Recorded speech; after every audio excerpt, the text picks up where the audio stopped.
think people have gotten it wrong for many years, specifically around the idea that once you sign on a partner marketing's there to really run like some of those high level standard marketing motions like webinars or doing like a joint one pager or doing an event. And those don't really move the needle unless they spend time initially coming up with what is the actual value prop? Why do we even have this relationship in the first place?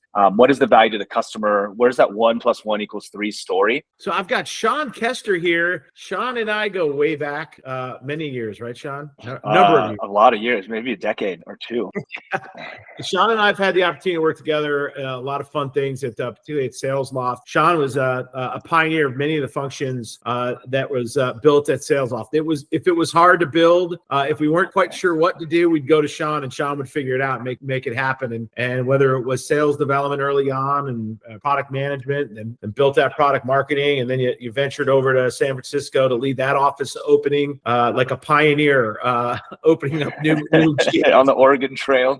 Yeah, and but also you really sunk your teeth into partnership marketing and partnerships, and so that's what we wanted to talk about today, because that's really, I know you've been spending a lot of time in that. You and I worked on it together at Stacks as well. So love to pick your brain today on partnership marketing and get some insights. But first, before we jump in, Sean, what are you up to today these days? Yeah. So currently kind of went to the other side of the fence, and I'm a partner at In Revenue Capital. We're an operator of immersive venture capital company that's doing things a little bit different. We're all operators and don't have a finance background. So we try to find seed stage vertical SaaS businesses that have a high propensity for partnerships and alliances, and go in there and become operators as well as invest capital. Awesome. I know you got a cool podcast as well, Cheat Code.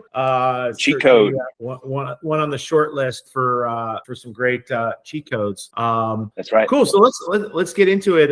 So Sean, when I think about partnership marketing, tell me a little bit about how you define that in your mind. How does an organization typically organize that function? What's the role like? And tell me a little bit about how you think about that role. Yeah, I think it's evolved over time. I think people have gotten it wrong for many years, specifically around the idea that once you sign on a partner marketing's there to really run like some of those high level standard marketing motions like webinars or doing like a joint one pager or doing an event. And those don't really move the needle unless they spend time initially coming up with what is the actual value prop? Why do we even have this relationship in the first place? What is the value to the customer? Where's that 1 + 1 = 3 story? That seems to be kind of ignored early on because everyone's just excited to do content or to have an event or to sponsor each other's thing.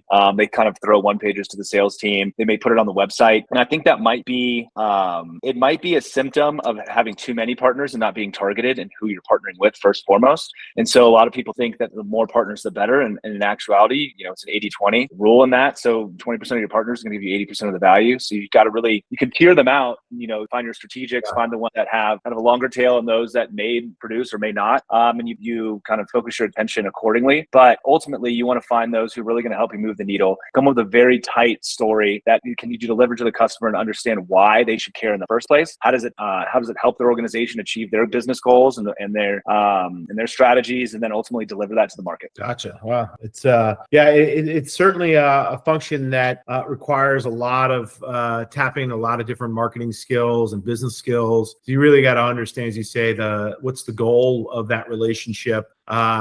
Before you start producing one pagers and webinars and the content side of things, really make sure you're mapping and understanding what the goals are, and then mapping that to the success of that partnership. So talk to me a little bit about strategies, because partnership marketing is so popular these days. People are eager to go build integration points or referral partners or all these different types of partners. What's working today? What sort of strategies are you seeing the most effective when it comes to setting your partnership structure up for success? Yeah, I think some of the things that I'm seeing with a lot of success is when partner marketing works closely with product marketing and on both sides of the house. And so I think there is some disparity on where they report into. Some, partner marketers will report into partnerships, some will report into marketing, but ultimately they've got to make sure they have a clear channel or dotted line over to product marketing because there's so much of that value prop that translates over. I think additionally, the ones that have a lot of success are tied in heavily heavily to RevOps. And I think RevOps is really the center of all this, because ultimately what you need is to pull those numbers and those outcomes into the entire revenue journey. I think it's very easy for the executive suite and at the board level to only look at numbers like pipeline, leads, and deals closed. But,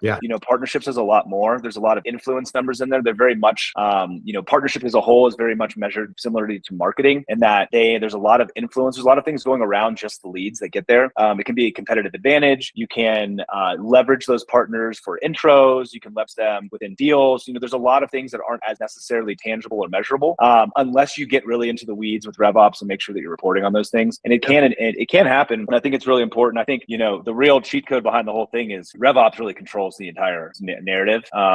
And they'll do what you ask them to do. So you got to be very clear on what your outcomes that you want within product or within partnerships and partner marketing. But being tied to partnership teams, product marketing, and then also to RevOps are some of the keys to success. Yeah, that's great. That's great.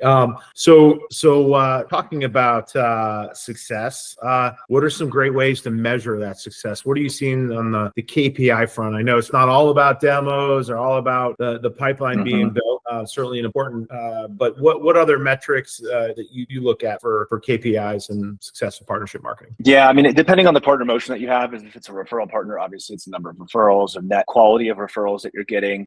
You also want to look at close won deals that come from those different channels. But I think if you start to look at things like solution partners or integration partners, there's an influence number as well. So it's how often are you winning deals when that integration is utilized, or when it's brought through that channel, or they're leveraging a certain number, that there's a magic number of integrations that they're using that makes it more sticky. From solution partners, it's the success and the renewal rates for those that might be implementation partners or value-added resellers and things of that nature. So you're kind of looking at overall lifetime value of that customer within those partners. So you can start tiering them out and start to really understand where you should invest your time. Great. Awesome. One last bonus question here.